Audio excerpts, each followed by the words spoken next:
Bueno, entonces en la reunión de hoy estaríamos hablando ya del siguiente autor que vendría siendo Batín. Vamos a decirle Batín, porque no sé cómo se pronuncia, pero bueno, Batín. Em, ¿Qué sucede? Batín es uno de estos autores o uno de los primeros autores en pensar categorías que permiten dar cuenta del uso efectivo de la lengua. Es decir, en ellas él se basa o su objeto de estudio es el género discursivo. ¿Ok? Y él califica el género discursivo como tipos de enunciados que tienen una relación particular y son relativamente estables. Estos géneros discursivos pueden ser tanto orales como escritos, pueden ser, por ejemplo, un diálogo cotidiano, un relato, una carta, incluso indica que puede ser una orden militar y géneros literarios. Entonces es eh, un gran número de géneros que él abarca acá. También nos dice que son tipos de enunciados temáticos con un estilo particular y que son relativamente estables, y él hace una división de estos géneros. Entonces él habla de géneros discursivos primarios y géneros discursivos secundarios. Cuando él habla de géneros primarios, se refiere a géneros discursivos simples, es decir, que son usados en el intercambio cotidiano. Mayormente son orales, habla de discursos orales y pueden ser por lo menos una receta de cocina, puede ser una anécdota, una carta informal, incluso un chiste. Eso lo califica como un género discursivo primario. Y el género discursivo secundario o ideológico también es algo mucho más complejo, porque en este caso es una comunicación cultural em, que es más desarrollada y más organizada, mayormente son escritos y en este caso la forma de estos escritos tienen algunos aspectos sociales establecidos y por eso es que también se llaman géneros discursivos ideológicos, por este componente social que tienen. Entonces, en este caso pudiéramos hablar de novelas, de dramas, de investigaciones científicas, de géneros periodísticos. Ese tipo de géneros se pudiera calificar como un género discursivo, pero secundario. ¿Preguntas hasta ahora? ¿Algún comentario, algo que quieran agregar? Ok, creo que vamos bien. Em, a ver, luego de esto él nos habla de los elementos del género discursivo, que tiene tres elementos ese género: el tema, la estructura y el estilo. Y todo esto conforma la forma del elemento, de los elementos de este género, o cómo identificar estos géneros discursivos. Cuando él habla de tema, él habla es de lo que se habla, el contenido. Cuando habla de estructura es cómo está organizado ese género, y cuando habla de estilo se refiere al recurso lingüístico que se utiliza. Mm, un ejemplo de esto, para hacerlo sencillo, por lo menos de lo que es la tema y estructura. Una receta médica es un género discursivo porque posee una estructura similar. ¿Ok? Y además está vinculada con una misma actividad, es decir, la medicina. Y por eso se vincula también con temas médicos como enfermedad, tratamientos, medicamentos. Entonces ahí tienen tanto el tema, ¿ok? Que es la actividad de la medicina y todo lo que ella vincula a ese tema médico, y también tienen la estructura porque ella posee una estructura similar y las recetas médicas siempre van a ser similares una entre otra. Van a decirte el nombre del medicamento y cómo debes tomarlo y cuál es si es en gramos, si es en cc, todo esto. Entonces, por eso que contiene una estructura similar y que está relacionada a un tema en específico, hablamos entonces que es un género discursivo porque tenemos tema y estructura, contenido y cómo está organizado ese contenido. Ahora, si hablamos del estilo, el estilo en este caso se manifiesta es en la manera personal de cada quien, de cómo cada hablante o cada escritor crea el texto o el contenido. Entonces hablamos de que hay estilos con un alto grado de subjetividad y hay otros que son relativamente más objetivos. Si tomamos el mismo ejemplo de la receta, pudiéramos decir que cuando visitamos al médico, nosotros esperamos que él se exprese con ciertas palabras que son propias de los médicos y además que nos trate también con cierta formalidad. Entonces, esto tiene que ver con el estilo y es similar también entre todos los médicos. Ahora, cada médico tendrá un estilo diferente en cómo tratar a los pacientes. Algunos serán más formales y otros no tanto, pero ese estilo en general es similar en todos y es aquí donde hablamos de estilo, en el caso de los géneros discursivos, porque es el recurso o la forma en cómo se utiliza y es lo que da los elementos para considerar los géneros discursivos.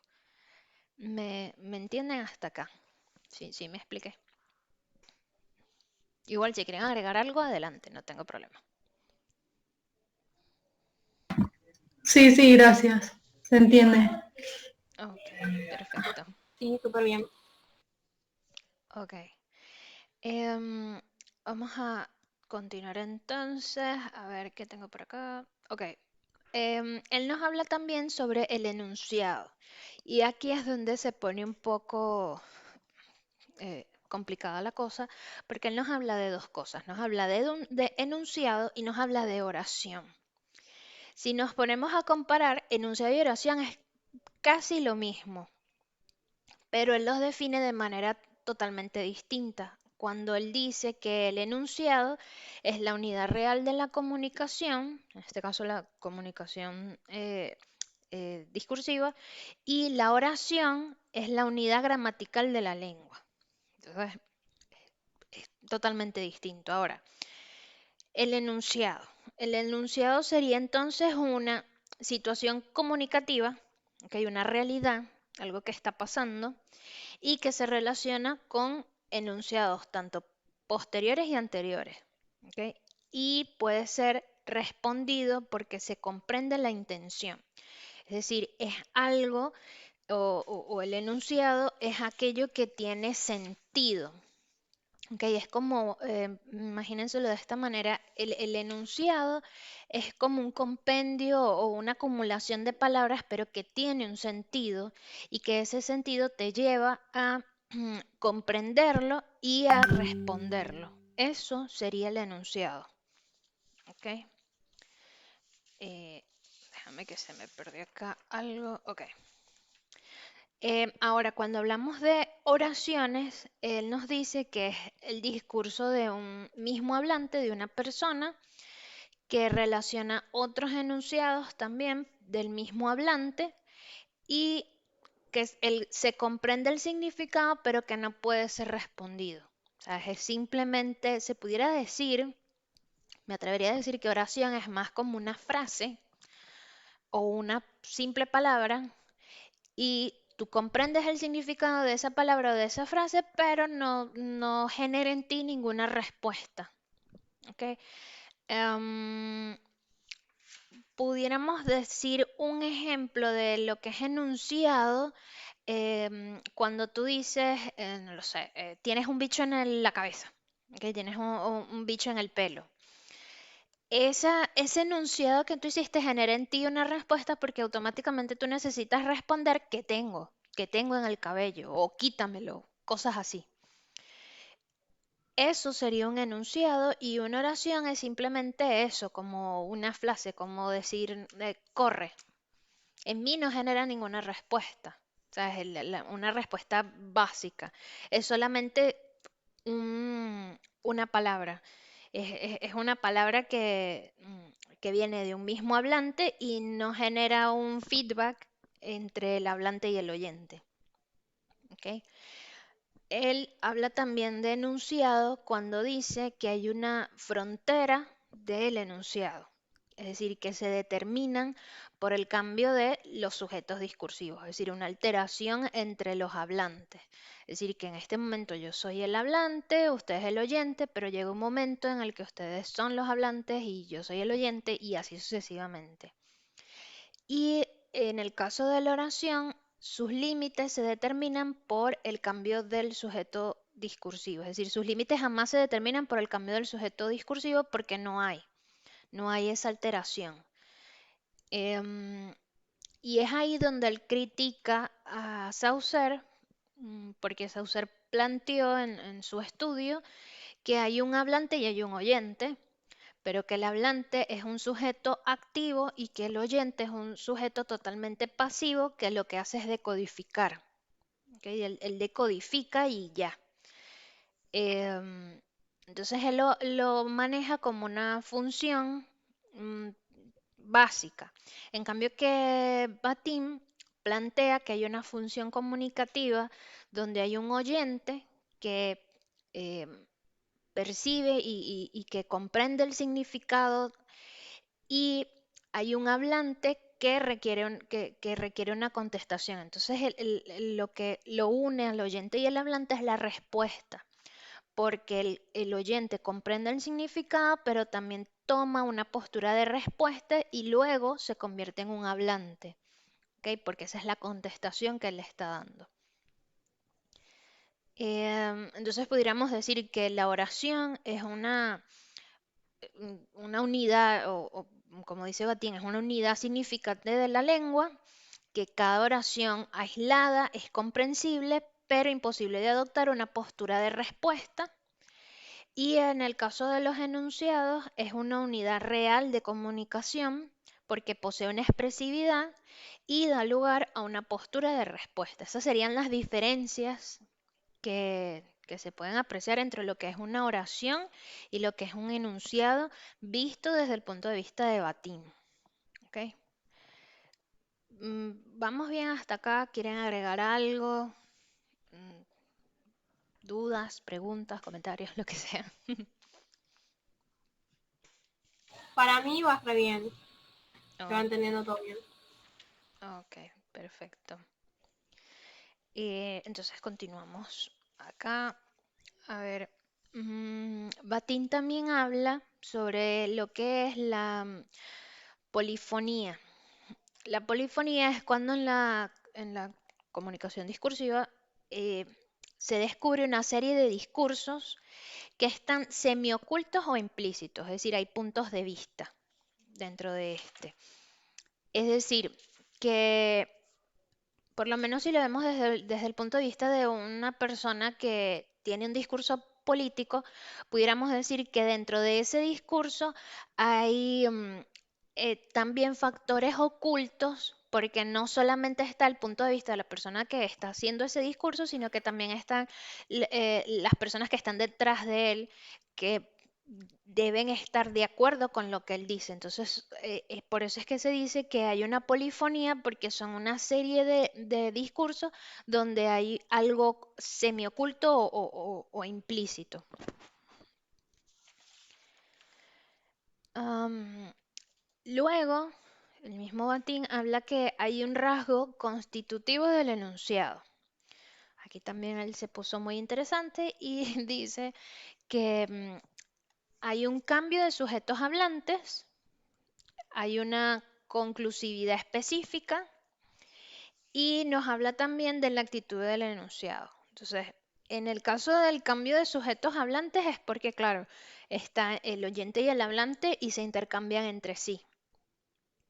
Habla también de que hay una conclusividad específica, es decir, que el hablante expuso, escribió, dijo todo lo que quiso y es cuando da lugar a una respuesta, es decir, hay una conclusión, él concluye y es lo que genera entonces una respuesta en el oyente y se intercambian entonces los sujetos. Y en esta conclusividad él habla de tres momentos. Habla del sentido del objeto del enunciado, que se agota. Nos habla de que el enunciado se determina por su intencionalidad y que el enunciado tiene formas típicas, genéricas y estructurales de conclusión. Básicamente lo que nos dice de estos tres momentos es que hay un objeto y que ese objeto, que es el tema de discusión, va a llegar un momento que se agota, es decir, el hablante habla, expone todo lo que quiere de él y concluye, genera una respuesta y esa respuesta genera una intención, es decir, él no habla por hablar, él habla porque tiene una intención. Entonces ahí es cuando él dice que se determina por su intencionalidad. Hay una intención en el discurso que es generar una respuesta y esa respuesta tiene una forma típica, genérica y estructural también de conclusión, porque al generar entonces esa respuesta, el oyente también tiene que hacer lo mismo, tiene que discutir o debatir sobre ese objeto del enunciado y vuelve otra vez, es como es un ciclo. Y otro momento, son tres momentos que nos habla él, o bueno, no tres momentos, tres rasgos, como dije, el cambio de sujetos, la conclusividad, que viene dada por tres momentos, y el tercero es la actividad del enunciado, que es la actividad del enunciado hacia el hablante y hacia otros. Aquí también habla de la intención, es decir, la intención que adopta el sujeto que, como dije, por lo menos en el ejemplo anterior de esta persona que está dando un discurso político, la intención pueden ser muchas, puede ser intentar convencerlos, puede ser intentar debatir o simplemente para caldear ánimos, enardecer ánimos, arengar. Esa sería la actitud del enunciado. Es decir, tiene que haber una intención. No es solo hablar por hablar, tiene que haber una intención que es lo que va a generar entonces la respuesta. Hasta aquí, ¿vamos bien?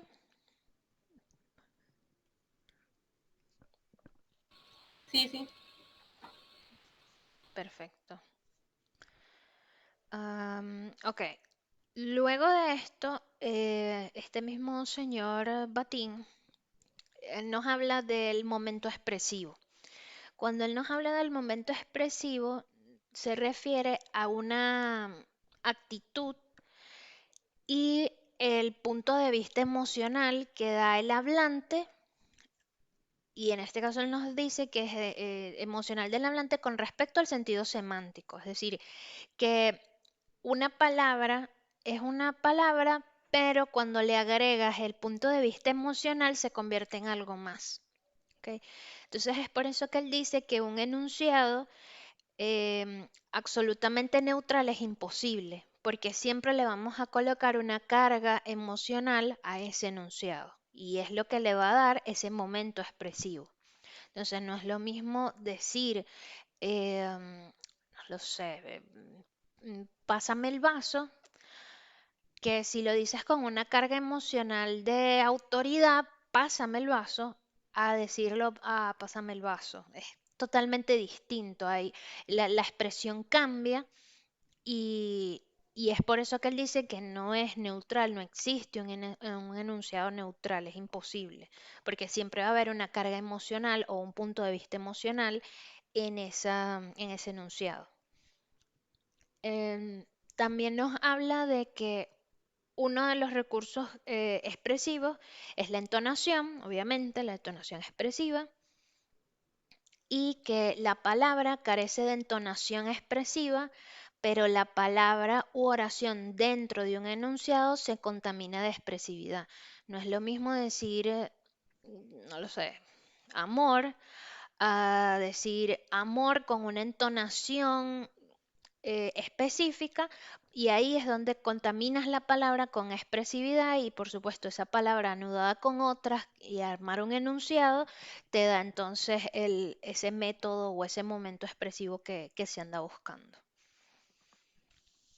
Creo que hasta ahí vamos bien. Déjame ver qué más tengo por acá. No, de momento expresivo creo que no tengo más nada. No. Bueno, de momento expresivo, de ahí también él habla sobre lo que es una palabra neutra, que son tres aspectos, es decir, él define la palabra en tres aspectos, lo que es la palabra neutra y la palabra ajena. En la palabra neutra es decir que no pertenece a nadie, ¿sabes? Una palabra es una palabra y ya no le pertenece a nadie.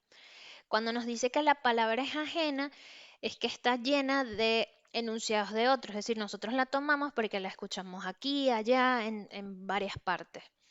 Y la volvemos a la vez, la volvemos nuestra, que es lo que él dice que como mi palabra, porque yo la uso en una situación específica, con una intención específica, y la lleno de mi expresividad, de mi intención, de mi punto de vista emocional. Entonces, por eso es que él habla de que la palabra tiene tres aspectos. Es neutra, porque es una palabra y ya. Es ajena, en el sentido de que yo no la creé, es algo que es cultural y por eso se dice que está llena de ecos. Y yo la vuelvo mía en el sentido de que le imprimo toda la intención y toda la expresividad porque la uso en una situación determinada. Eso es lo que él se refiere como los aspectos de la palabra. Y luego a eso también le agrega lo que es la intertextualidad. Se refiere a que, lo voy a leer así tal cual como dice, que es un enunciado en donde es un eslabón en la cadena de la comunicación, es decir, que ningún enunciado parte de cero, porque hay ideas que escuchamos o leímos y que al cruzarse enriquecen lo que queremos decir. ¿Okay? Esto pasa prácticamente en todos los idiomas, una frase o una palabra que escuchamos anteriormente, la repetimos y la usamos porque la oímos o la leímos en otro anteriormente. Igualmente, cualquier tema de discusión no empezó de cero, sino también lo escuchamos, lo leímos y lo debatimos anteriormente y ese discurso hace que enriquezca lo que queremos entonces decir. Eso es lo que él llama la intertextualidad. Hasta ahí creo que es todo lo que tengo de este señor Batín. No sé si quieren agregar algo más ahí sobre este señor. No sé si tienen algo más que quieran agregar. Yo lo único que tengo todo lo mismo que vos, y a lo último tengo algo que dice relación entre el contexto y el sentido. Que nada, es como extra, ¿no? Para agregar que el contexto siempre tiene importancia en lo que uno dice. Sí, eso se refiere a lo que es el aspecto temático. Esto es referente al enunciado. Es decir, que el enunciado se determina por aspecto temático, que es objeto y sentido, se refiere entonces a lo que es el tema de lo que se está discutiendo. Eso es a lo que se refiere con objeto y sentido.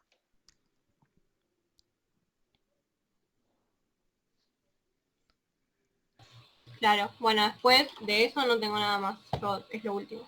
Ok. Déjame ver, sí, porque yo creo que ese objeto que tú estás hablando, que es el objeto y sentido, tiene otra contraparte. Déjame ver si lo encuentro. Ajá, aquí está.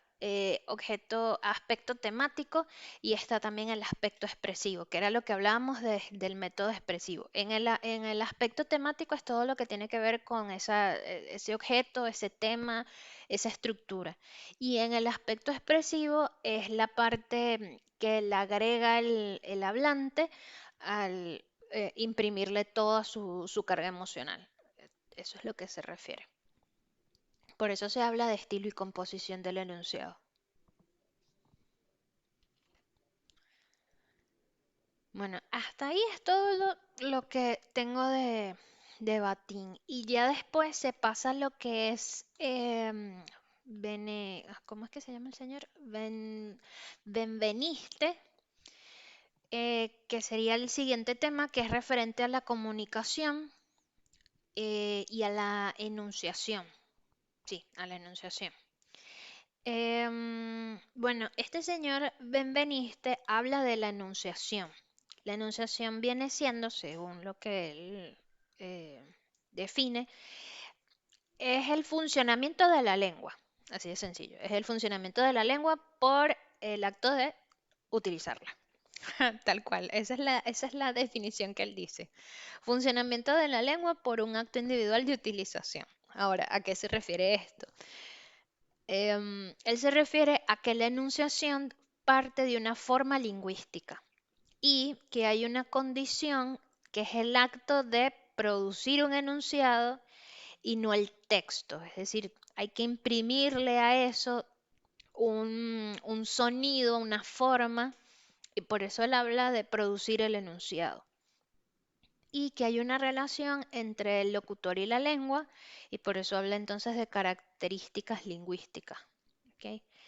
Él habla de que esta enunciación se estudia primero por la realización vocal de la lengua, es decir, los sonidos que emitimos y esos mismos sonidos como los percibimos, y lo podemos ejemplificar con el idioma en particular de cada país. Todos hablamos castellano, pero no es el mismo castellano que se habla en España o que se habla en Ecuador o que se habla en Colombia. Tiene sus variantes y la misma palabra la pronunciamos de manera distinta dependiendo del país. Entonces, por eso él habla de los sonidos emitidos y que hay una manifestación individual. O sea, dependiendo del individuo, la misma palabra se va a pronunciar de manera distinta. Luego él habla también de definir esta enunciación en el marco formal de su realización y del aparato formal de la enunciación, que es lo que él llama forma lingüística. ¿Ok? Eso es lo que tengo de este señor Benveniste. A ver, ¿qué más tengo de él acá? Bueno, él habla también de la enunciación. Déjame ver si lo tengo por acá, porque yo sé que lo tengo. Ajá. Déjame ver, primero compartir aquí pantalla de algo que encontré que me pareció súper bien. ¿Dónde está? Presentar. Sí. Aquí. Déjame compartirles la pantalla un momento. Y a ver, ¿dónde está? En esta. Aquí. Aquí está. Eh, ¿Cómo decirlo? PowerPoint que encontré me pareció súper interesante porque él te explica lo que es la enunciación. Entonces te dice que, bueno, se refiere a lo que es el uso de la lengua. Te habla de la enunciación en 3 actos, que es un acto individual, que es un acto de producir un enunciado, es decir, la forma de ese enunciado, y el acto de la realización de la lengua para ejecutar entonces el discurso. Okay, eso es lo que él habla de enunciación. Y lo califican como en 3 momentos, que es el acto de apropiación de la lengua, el acto de alocución y también habla del acto de referencia. Es decir, estos 3 es que pone al locutor en relación con la lengua. ¿Ok?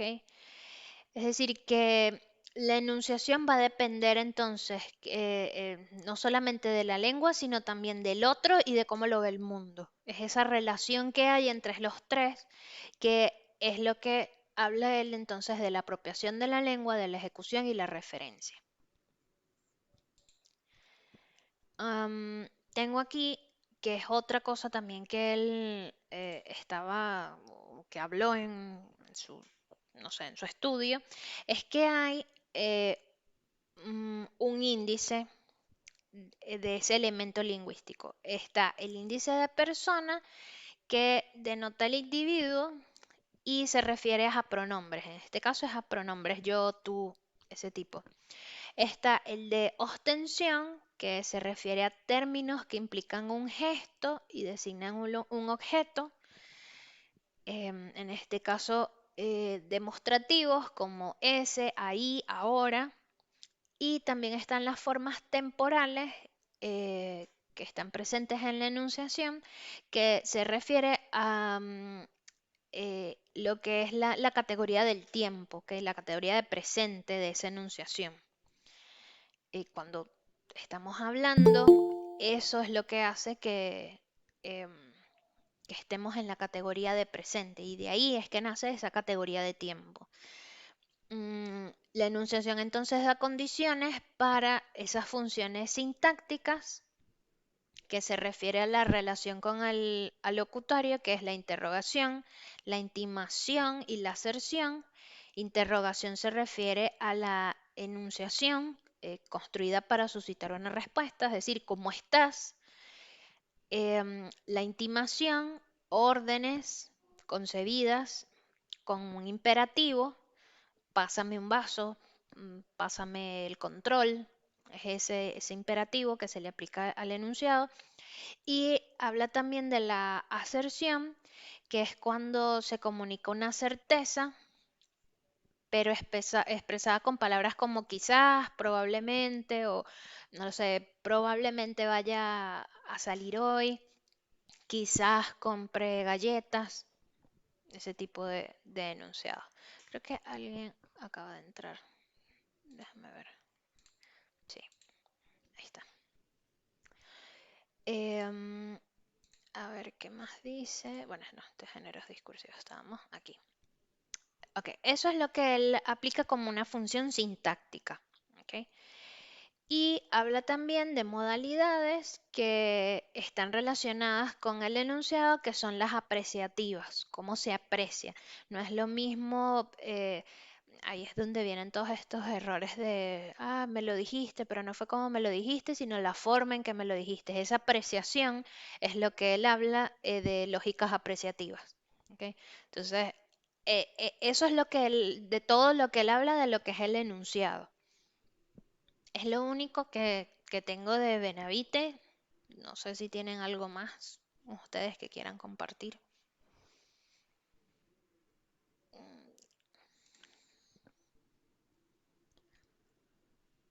La verdad que no tengo más nada de Benavite. No, la verdad que el texto de él es corto. No es tampoco tan largo. Si tienen algo más, adelante. Creo que ya luego nos tocaría hablar de Quebrat. Creo que es Quebrat. Déjenme verificar un momento. Sí, Quebrat. Pero Quebrat todavía lo estoy leyendo, no lo he terminado. O sea, he estado comenzando el resumen. Lo que les podría más o menos adelantar de lo que es Quebrat es que él plantea la lengua como un instrumento de comunicación también. Eh, pero cuestiona la teoría de Saussure sobre ese lenguaje en código. Saussure nos habla desde el código del signo, de cómo se expresa el signo, y nos dice que el signo es una, ¿cómo era? Es una unidad lingüística. Y él nos habla, o Quebrat nos habla, de que es todo lo contrario, o por lo menos no está de acuerdo con ese término de código, y por eso él dice que la lengua es un instrumento de comunicación. Eso es más o menos lo que dice Quebrat. Pero como les digo, ese no lo he terminado. En tal caso quedará ya para la otra reunión, porque no, igual no creo que nos vaya a dar tiempo, porque Quebrat es bastante, bastante largo. Así que no sé si tienen algo más para agregar.